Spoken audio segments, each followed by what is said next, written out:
Tensions erupt in a dramatic congressional showdown as Senator Peter Welch breaks his silence and delivers a fiery takedown of Kristi Noem, accusing her of putting American lives at risk by slashing FEMA support and blocking critical disaster relief. Welch doesn't hold back, calling for her immediate resignation. What sparked this explosive confrontation? Stay tuned and watch the full video to catch every intense moment. 95% of our viewers are not subscribed. It's free, and it means a lot to us. Just hit the subscribe button and stay tuned. Thank you for your support.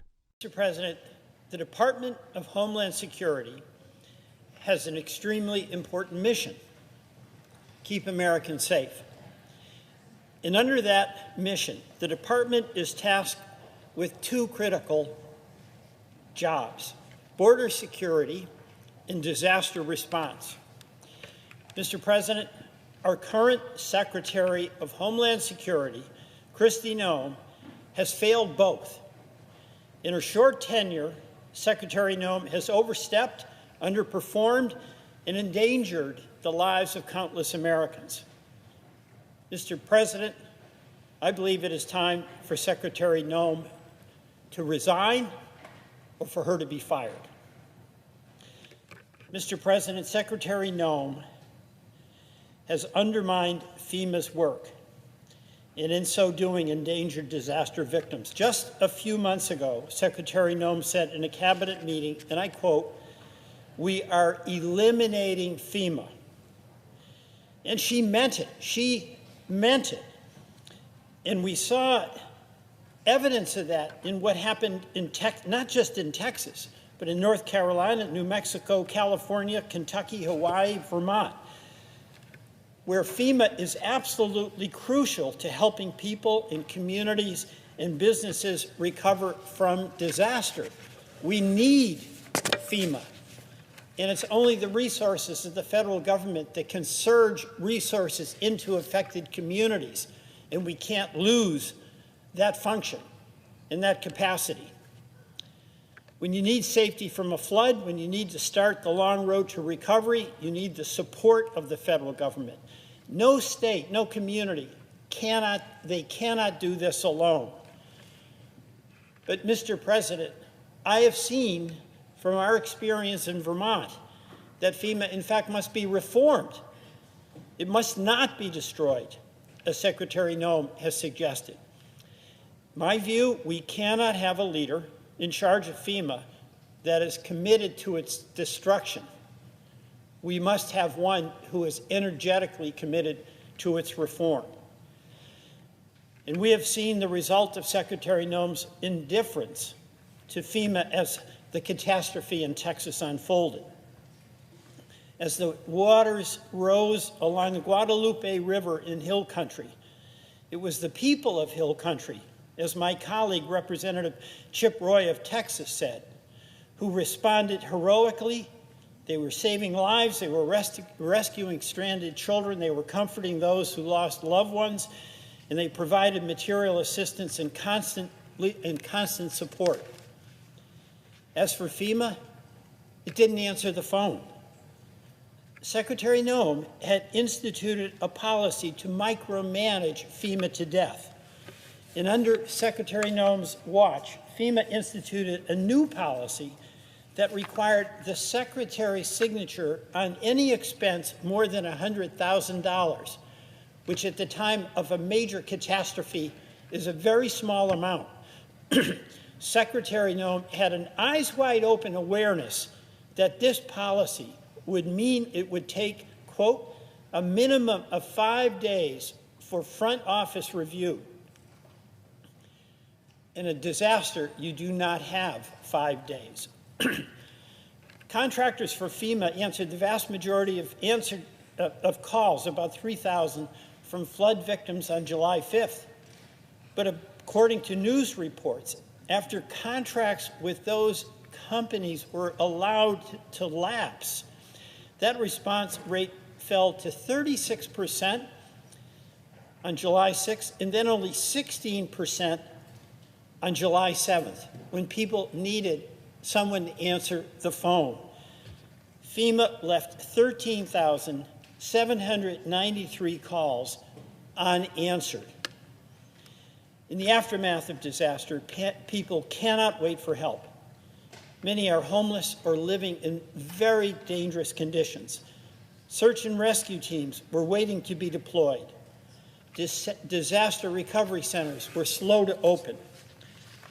Current and former FEMA employees have raised the alarm about how slow the federal government was to respond and support Texas.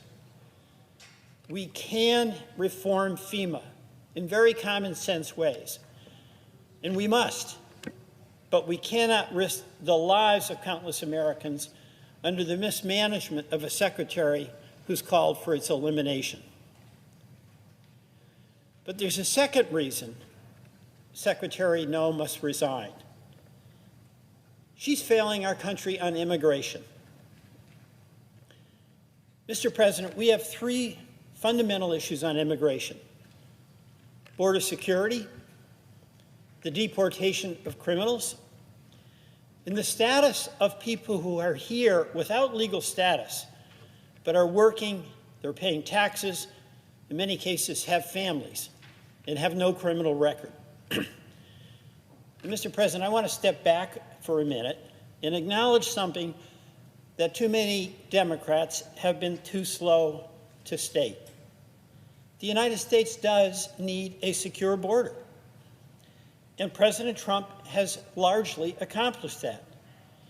In December 2023, there were 249,740 illegal crossing arrests between official ports of entry.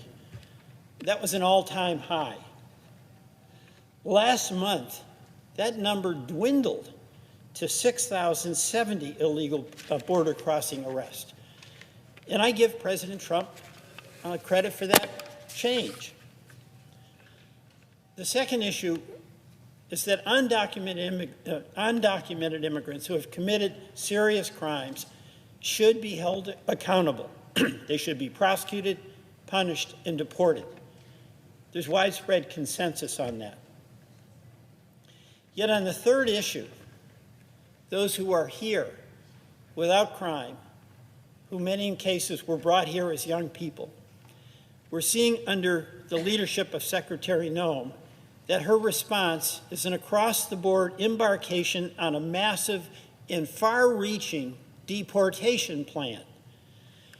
There is no distinction in her policy among those who were brought here as children, who have families, who have jobs, who pay taxes, and who serve their communities.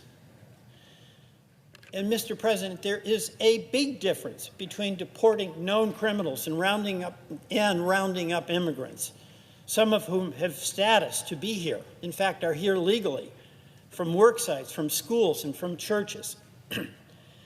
This mass deportation policy is not about serving America and doing what our country needs to be strong and safe.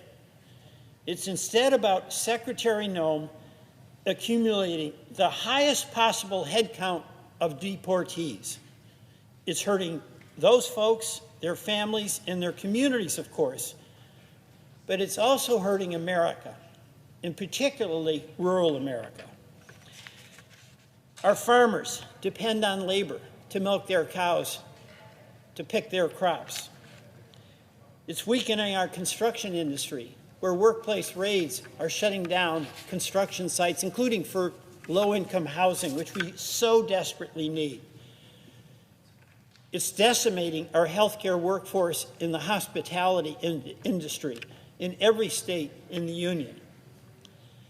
Mr. President, we need a Homeland Security Secretary who will help us develop a sensible policy for folks who are here without status, but have no criminal record, who work, who have families, and are taxpayers. There's no restraint. There's no nuance. There's no judgment being applied by the department leader, the Secretary of Homeland Security, to develop a policy that makes sense, a policy that balances security and our economy. a policy that makes a distinction between law-abiding people who know no country other than the United States of America versus criminals who should not be allowed to remain in the country. And finally, Mr. President, I have significant concerns about Secretary Noem's fiscal mismanagement and self-aggrandizement as DHS Secretary. This fiscal issue is particularly important in light of the billions of dollars that were allocated to that department in the recent legislation. Secretary Noem awarded as much as $200 million for an ad campaign that she starred in, thanking President Trump for his immigration policy and warning migrants in the U.S. to leave, a campaign that was reportedly awarded to a Republican campaign consultants. Secretary Noem spent $21 million to transport 400 migrants to Guantanamo Bay, $55,500 per person. Do we really need to spend that much? And several of those migrants were quickly transferred out of the facility. There are also too many instances of Secretary Noem putting her personal ambition ahead of her mission responsibility. She's posed for photos and videos using detained people as props. She's joined television interviews in various uniforms as a Border Patrol agent. She's treated ICE raids as political theater. And while in Vermont, at the Haskell Free Library and Opera House, it's a library that sits directly on the Vermont-Canadian border. The secretary jumped from one side of the line in the middle of the library and parroted terrible things about Canada, 51st state. And then she jumped back at the United States. 51st state, the United States. That was deeply offensive to Vermonters who have an enormous amount of affection for our Canadian neighbors, and we've suffered the consequences of a dramatic downsizing of our tourism industry. Totally unnecessary, totally provocative, and wrong. Mr. President, we have an obligation to protect the safety of the families that all of us represent. And I urge every one of my colleagues to demand better for our constituents. This confrontation could mark a turning point, but what do you think? Was Senator Welch right to call out Governor Noem, or is there more to the story? Let us know in the comments below. And if you want to stay updated on the stories that matter, don't forget to like, share, and subscribe. Your voice makes a difference. Let it be heard.